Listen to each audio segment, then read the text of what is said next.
ମୁଁ ବାସ୍ତବିକ କେଦାରଞ୍ଜନ ମହାନ୍ତି। ବିଶେଷକରି ଆଜିର ଏ ଶୀତୁଆ ସକାଳରେ ଯାତ୍ରା ହେଉଛି ରାହାମାର କୋକିଡଙ୍ଗ ଗୋଟେ ଗାଁ ଅଛି। ଜଣେ ଭଦ୍ର ବ୍ୟକ୍ତିଙ୍କର ନିମନ୍ତ୍ରଣ ରକ୍ଷା କରି ମୁଁ ଆଜି ଆସିଛି ଭିଜିଟ୍ ପାଇଁ। ବିଶେଷକରି ସେ ଜଣେ ଫାଇନାନ୍ସ କମ୍ପାନୀରେ କାମ କରନ୍ତି ଆଉ ମ୍ୟାନେଜର ମଧ୍ୟ ଅଛନ୍ତି। ତାଙ୍କ ନାଁ ହେଉଛି ସଞ୍ଜୟ ପଲାଇ।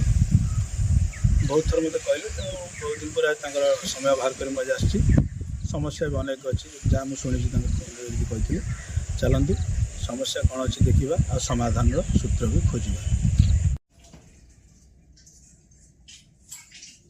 ବୁଝିପାରୁଛ ତ ସେଠି ଦେଖୁଥିଲ ମେସିନ୍ ସେଠି କେଉଁଠି ଶୋରୁମ୍ରେ, ମାନେ ଏଠି ନେଗେଟିଭ୍ ସାଇନ୍ ଦେଉଛି। ବୁଝିପାରିଲେ? ଆଉ ଥରେ ଦେଖାଇ ଦେଉଛି ଆପଣଙ୍କୁ। ବୁଝିପାରିଲ? ମାନେ ପରସେଣ୍ଟେଜ୍ ପାଖାପାଖି 50ରୁ ଅଧିକା ଅଛି। ବୁଝିପାରିଲ? Negative percentage. ବୁଝିପାରିଲେ ତ? ଆପଣ ଦେଖିଲ ତ ମାଉସୀ ଏଠି ଘଟଣା କ'ଣ ଜାଣିଛ ନା, ଇଏ ଯେଉଁ ଡାଇରେକ୍ସନରେ ଆପଣଙ୍କର ଏଠି କ'ଣ ଅଛି ନା ଟଏଲେଟ୍ ଅଛି। ଆପଣଙ୍କର ଟଏଲେଟ୍ ଅଛି, ପାଇଖାନା ଅଛି। ପାଇଖାନାର କାମ କ'ଣ ନା ଶରୀରର ସବୁଯାକ ୱେଷ୍ଟେଜ୍ ମେଟେରିଆଲ, ମାନେ ଅଦରକାରୀ ଜିନିଷ ଯେଉଁ ଆମ ବଡ଼ିରେ ଅଛି, ପାଇଖାନା ତାକୁ ବାହାର କରିବ, ମାନେ ଡିସ୍ପୋଜ୍ କରିବ, ବାହାର କରିବ। ବୁଝିପାରିଲ? ତେଣୁ ପାଇଖାନା ଯେଉଁ ଡାଇରେକ୍ସନ୍ ଅଛି ସେଇଟା ହେଉଛି କେଉଁ ଡାଇରେକ୍ସନ୍, ତାକୁ କୁହାଯାଏ ପଶ୍ଚିମ ନୈಋତ୍ୟ କୋଣ। Waste south west.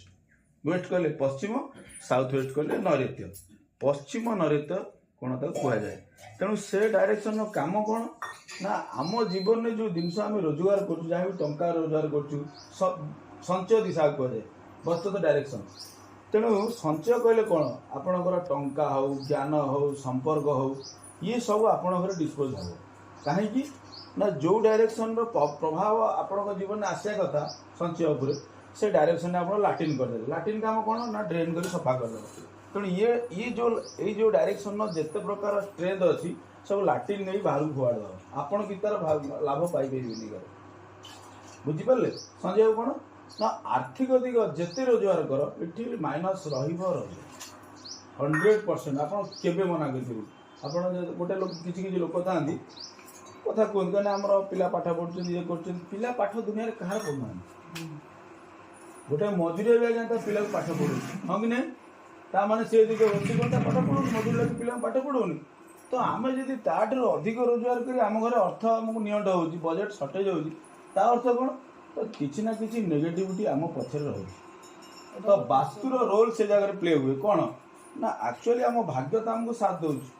ଭାଗ୍ୟ କହିଲେ କ'ଣ ନା ଆମ ଜାତକ ବା ହରସ୍କୋପ୍। ଆମ ଭାଗ୍ୟ ଆମକୁ ସାଥ ଦେଉଛି, ଆମେ ରୋଜଗାର କରୁଛେ। ବୁଝିପାରିଲେ?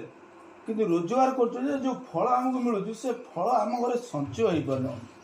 ଅଦରକାରୀ କାମରେ ଲାଗିଯାଉଛି, ଅଯଥା କାମରେ ଲାଗିଯାଉଛି, ଖର୍ଚ୍ଚ ବଢ଼ିଯାଉଛି। ବୁଝିପାରିଲ ମାଉସୀ?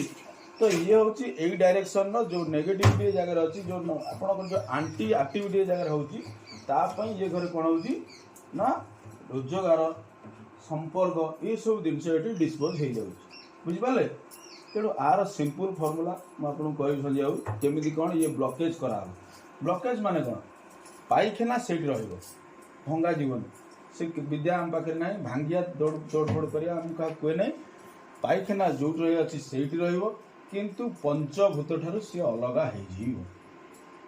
ଆପଣଙ୍କୁ ଦେଖାହେବ, ଭାଇନାଙ୍କୁ ଦେଖାଯିବ, ନାଇଁ ପାଇଖାନା ସେଇଠି ଅଛି, ସିଏ କ'ଣ ଭାଙ୍ଗି ଦେଇଗଲେ, ସିଏ କ'ଣ ଠିକ୍ ନା। ପାଇଖାନା ଯେଉଁ ଜାଗା ରହିବା କଥା ସେଇଠି ରହିବ। ଆମର ଯେଉଁ ବାସ୍ତୁ କହିଲେ କ'ଣ ନା ପଞ୍ଚତତ୍ତ୍ୱ, ଯେଉଁଟାକୁ ଆପଣ ଦେଖୁଛନ୍ତି, ମୁଁ ଦେଖୁଛି, ଗୋଟେ ମୁସଲିମ ଲୋକ ବି ଦେଖୁଛି। କ'ଣ ପଞ୍ଚତତ୍ତ୍ୱ କହିଲେ ଆଜ୍ଞା କ'ଣ ନା, ବିଶେଷ କରି ୱାଟର, ପାଣି କହିଦେଉଛି। ପାଣି ମାନେ ଆମର ୱାଟର ଏଲିମେଣ୍ଟ, ତାପରେ ଆସିଲା କ'ଣ ନା ଏୟାର ଏଲିମେଣ୍ଟ, ଯେଉଁଟା ପୂର୍ବ ଦିଗ, ୱାଟର କହିଲେ ଉତ୍ତର ଦିଗ। ତାପରେ ଆସିଗଲା କ'ଣ ନା ଫାୟାର ଏଲିମେଣ୍ଟ, ଫାୟାର କହିଲେ କ'ଣ ନା ଅଗ୍ନି। ତାପରେ ଆସିଗଲା କ'ଣ ନା ଆର୍ଥ ଏଲିମେଣ୍ଟ, ମାନେ ପୃଥିବୀ ତତ୍ତ୍ୱ ଆସିଗଲା, ଏଇ ଯେଉଁ ନୈಋତ୍ୟ କୋଣ। ତାପରେ ଆସିଗଲା କ'ଣ ନା ସ୍ପେସ୍, ଆକାଶ ତତ୍ତ୍ୱ, ଯେଉଁଟାକି ପଶ୍ଚିମ ଦିଗ। ଇଏ ପଞ୍ଚତତ୍ତ୍ୱର ବାଲାନ୍ସ ହେଉଛି ବାସ୍ତୁର ସବୁଠୁ ମୁଖ୍ୟ ଜିନିଷ। ଯୋଗଟାକ ସାଧାରଣ ଆମେ ଯେଉଁ ପଣ୍ଡିତମାନଙ୍କୁ ଡାକୁଛୁ, ସିଏ କ'ଣ କରନ୍ତି ଆଜ୍ଞା ନା 8ଟା ଡାଇରେକ୍ସନରେ କାମ କରନ୍ତି। ଏଟା ଠିକ୍ ନା ମୁଁ କହୁଛି? 8ଟା କହିଲେ କ'ଣ ନା ଚାରିଟା ଦିଗ, 4ଟା କୋଣ। ଏଇଟା କଥା ନା ଏକ୍ସଟ୍ରା କିଛି କହନ୍ତି? ଆପଣ ବି ସେଇଆ ଜାଣିଛନ୍ତି?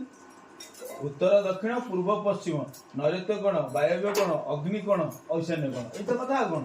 କିନ୍ତୁ ଆକ୍ଚୁଆଲି ବାସ୍ତୁଶାସ୍ତ୍ର ହେଉଛି କ'ଣ ନା 16ଟା ଡାଇରେକ୍ସନ୍, 16ଟା दिशा तो से जिनसा से जानते जो मैंने वैज्ञानिक शैली जिओपैथिक शैली काम कर आकुरेट जिनसा बाहर करते भूलटा एक्चुअली से हुए आपणकर भूल ना प्रथम जो नक्शा होगी ग्रिड हो उठू से पछड़ हो दोष आप बुझिपारे हाँ जाऊ ये गोटे कम सैला यार केमती रेक्टिफाए हम सी जो आपड़ खाली जो तल जो प्लास्टर जो है खाली ठीक करदे ठीक करदे ब्लकेज दायित्व मुझे कहीदेवी संजय बाबू केमती कौन से ठीक हम सी रहा तार जो एनर्जी फ्लोटा ये माइनस एनर्जी आउट संजय बाबू से एनर्जी आसो ना बाहर को तारी भितर ब्लक कर बुझिपारे सी से रहा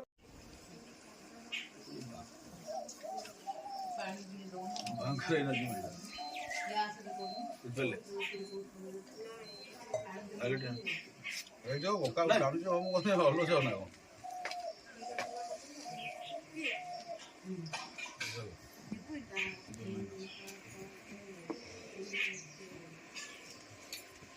विज्ञान शैली कम साइंटिफिक एक्सपी आरब एक्सपी मैंने सरकार बोले संजू बोले टिके शुण संजय बोले या कौन करा जान यार कम कौन माने सेठू आपण कौन हो ना ट्रेन होची एठी आसी स्टोरेज होची तळ होची एठी स्टोरेज होची पुणी जोटी स्टोरेज हैला आपण तारी बाट दे यार चढ़ी गिरी भी जाउछन ता माने ये जगह रो नेगेटिव एनर्जी फ्लोटा जोर होची नकारात्मक ऊर्जा मन रखंतु मु संजय आपण ग्यारंटेड कहूँ आपन को बाहर भल लागियो घरे बिल्कुल भल लागियो एटा सत्य जिनिस होची कोन काहे कि हमर बाट थला सेपटे जुवासा करो एपटा जाई न मु कहूची आपन को बाहर अत्यंत भल लागियो किंतु ये जगह भल लागुनी तो ये को क्रॉस करिवे आपन को भल लागुनी काना फ्लोटा जोर एठी एनर्जी फ्लो होई काइना एटा अत्यंत वेस्टेज मटेरियल सारे एटा अत्यंत वेस्टेज नळीटा को बस तेणु एठी हबो कोन ना आपणकर जीवन जोटा ऊर्जा थाए काम कर आग्रह थाए शक्ति थाए पावर थाए